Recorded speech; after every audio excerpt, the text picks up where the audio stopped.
You can tell yourself all the cliches. Hard work pays off. Keep your head down. The right people will notice. But sometimes you keep your head down so long, you don't see the knife sliding into your back. You don't feel the cold steel until it's already buried deep, and the only thing left is the slow, agonizing bleed of your ambition. That was my life. A silent, self-inflicted wound, until the day I stopped playing nice. My name's Logan, 28, strategic analyst for a multinational logistics firm. For 4 years, I was what they call dependable, the guy who never missed a deadline, the one who picked up slack when others dropped the ball, quietly patching holes in projects that weren't even mine. I was the ghost in the machine, the invisible hand ensuring everything ran smoothly, always in the shadows. I showed up early, stayed late, and took pride in the minutiae. I optimized supply chains, streamlined inventory, and built predictive models that saved the company millions. I even bought a cake for the team on my own birthday. A pathetic, desperate attempt to foster camaraderie, to be seen. Dumb, I know, but I believed in earning respect. I believed in meritocracy. I believed in a system that rewarded diligence. My manager, Chris? He believed in taking credit. Chris was the kind of guy who knew how to smile while stepping on your shoulder, his grin never faltering as he climbed over you.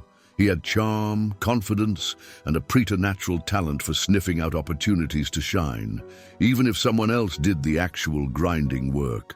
He was a master of corporate theater, a virtuoso of the PowerPoint presentation, always ready with a witty remark or a perfectly timed anecdote that made him seem insightful, even when he was merely regurgitating my data.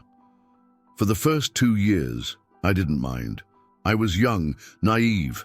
I figured, one day he'll speak up for me, open a door, give me a chance to shine.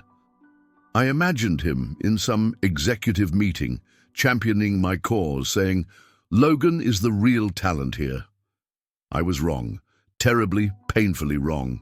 Every year, during performance reviews, I'd sit across from him in his plush office, the city skyline a mocking backdrop to my stagnant career.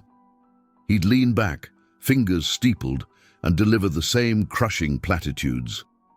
"You're doing excellent work, Logan. Truly outstanding. But I think you need more time to develop leadership presence, to truly own the room." Leadership presence. What did that even mean?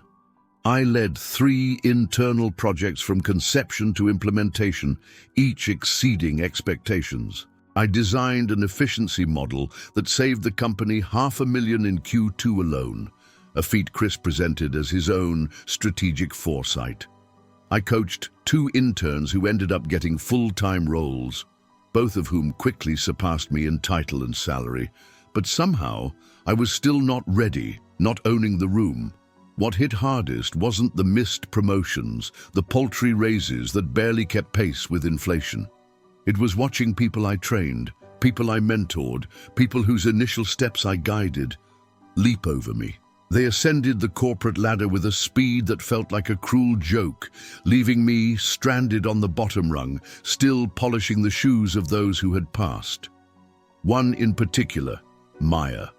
She was good, sharp, ambitious, but barely a year into her tenure when Chris started parading her around in meetings I used to lead. He'd introduce her with an exaggerated flourish, crediting her with insights that were, in fact, direct echoes of my own previous analyses. Next thing I knew, she was named Associate Manager of Planning, the very role I had been told I lacked the presence for. I congratulated her, tried to be happy, tried to believe the system was just slow, not broken. I told myself it was a matter of time, that my turn would come. I clung to the tattered remnants of my belief in fairness. But the day I overheard her thanking Chris for all the behind-the-scenes help on my latest quarterly report, the one I'd poured weeks of my life into, the one that had just been lauded by the VP of Operations, that's when something inside me cracked. It wasn't a gentle fissure, it was a violent, shattering break. The last shard of my corporate idealism splintered into a million pieces. The quiet, dependable Logan died that day. In his place, something colder, sharper, and infinitely more dangerous began to stir. I didn't lash out, didn't quit. My first instinct, a primal urge to confront Chris, to expose his duplicity, was quickly suppressed. That was the old Logan. The new Logan was smarter. He understood that direct confrontation was a fool's errand in this environment. It was a game of chess, and Chris, for all his bluster, was a pawn. The real targets were higher up. See, Chris didn't know I had friends outside the team. In departments he barely interacted with: finance, HR, even legal. My quiet nature, my willingness to help anyone with a data query, had inadvertently built me a network of allies Chris never bothered to cultivate. Over drinks one Friday, a colleague from legal, Sarah, a sharp-witted woman who saw through corporate facades, told me something odd. "You guys still using those expense tools?" Chris's name showed up a lot last quarter. Weird charges too. Nothing concrete, just a lot of activity for someone who claims to be so hands-off with budgeting. That stayed in my head, a tiny insidious seed. It germinated in the fertile ground of my simmering resentment.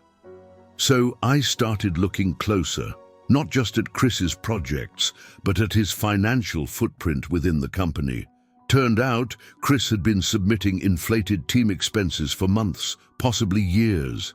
Phantom meals he never paid for, software subscriptions we didn't use, but which were conveniently billed to departmental budgets, flights with upgraded seating, listed as economy on the expense reports.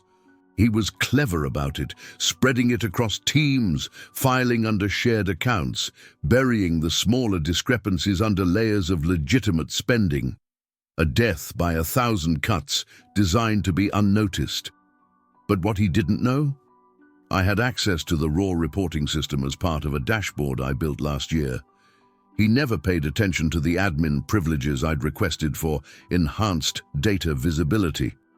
He just signed off on the request, too busy polishing his own image to read the fine print. This wasn't just a dashboard, it was a backdoor, a window into the company's financial soul. So for 3 weeks, I tracked everything, every single expense claim under his purview. I cross-referenced dates, amounts, vendors. I pulled in timestamps from our internal booking systems, cross-checked receipts against credit card statements I could access through my admin privileges. Another oversight on Chris's part. I built a spreadsheet so meticulously detailed it could have been a forensic audit report. And I didn't stop there. The financial malfeasance was just the tip of the iceberg. I dug into every project he'd presented in the last 2 quarters. Half the decks had been lifted wholesale from team efforts, my predictive models, Olivia's stunning data visualizations, Theo's elegant code logic. The presented by slide, however, always bore only Chris's name. I compiled evidence of intellectual theft too, cross-referencing file creation dates, version histories, and internal communications. I packaged everything neatly, no emotional language, no accusations, just cold, hard data, facts, figures, timestamps, screenshots. It was a masterpiece of understated devastation. I gave it a clinical, innocuous title: Unseen Contributors and Hidden Costs, an internal review. Then I sent it anonymously, not from my work email, not from a burner account. I used a secure, untraceable method that left no digital breadcrumbs.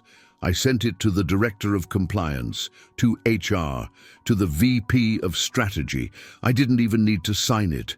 The data spoke for itself. It screamed. 1 week later, a whisper swept through the office like smoke, insidious and pervasive. Chris was under review. Meetings were cancelled. His office blinds stayed closed, a permanent oppressive shadow. His name disappeared from the upcoming Leadership Summit itinerary, replaced by a generic TBD. He stopped smiling. The false confidence that had been his armor began to crack, revealing the fear beneath. 2 weeks later, he was gone. No announcement, no farewell email, just gone. His office cleared out overnight. His name vanished from the internal directory. It was as if he had never existed, a phantom limb amputated from the corporate body. I didn't celebrate, not openly. There was no triumphant fist pump, no smug grin, just a quiet, profound sense of equilibrium restored. But that Monday, for the first time in years, I walked into the office without feeling invisible. The air felt lighter, the fluorescent lights less oppressive. I felt present. A month passed, the dust settled. Then came a surprise. An email from the VP of Strategy herself, not a bland HR notice, but a personal invitation. "Logan, I'd like to meet privately regarding your future with the company." I expected a quiet thank you, maybe a lateral move to a different department, a subtle acknowledgement of my contribution to Chris's departure. What I got was more. So much more. She sat me down, not in her office, but in a small, private conference room. There was no mention of Chris, no veiled references to the report, just a direct, almost clinical assessment of my work. "We're restructuring," she began, her gaze piercing. "We've seen your contributions, many of which were previously overlooked. Your efficiency model, the project leadership, your mentorship of new talent. These are the foundations of our future.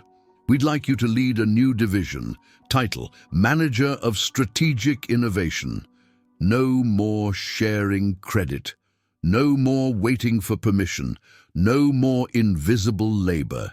I had built my own damn table, and they were inviting me to sit at the head of it. Some nights, I still sit at my desk after hours, watching the city lights flicker through the tinted glass of my new, larger office. I think about the years I spent begging for recognition, trying to be seen, trying to fit into a system that was designed to chew up and spit out the quiet ones. And I realize now, you can work hard, stay quiet, and wait forever for someone else to recognize your worth.